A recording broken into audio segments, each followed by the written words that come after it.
What the fuck? What the fuck is this? Somebody at Amazon owe me a fade. For those who really know me, you know I'm starting my own company now. So with that, I decided to build my own PC.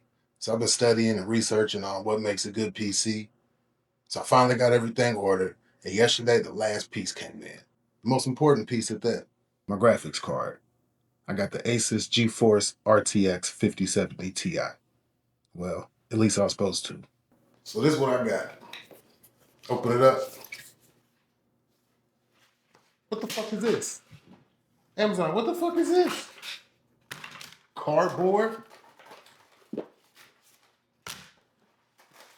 Packing paper? And some fucking double-sided adhesive tape. Yeah, like I said, if you work at Amazon, you owe me a fade. Come on. Everything else I needed already came in. This is the last thing I was waiting on. I guess while I wait for this replacement graphics card, I'll show y'all what I got in already. For the CPU, I got the AMD Ryzen 9, the 9950X.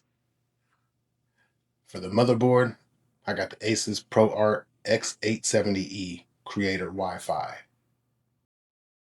For the memory, I'm gonna set this up with the 2x32 gigabyte G.Skill Trident Z5. For storage, I'm putting in the 4 terabyte Crucial T700 Gen 5. For cooling, I got the Arctic Liquid Freeze 3 360 Pro. For power supply, I went with the Corsair RM850X. And to contain all that, I went with the Fractal North XL design in charcoal black. No shade to Amazon as a company. They took care of you, boy. But if y'all want to see what I was supposed to get in the box, I'll put a link in the description.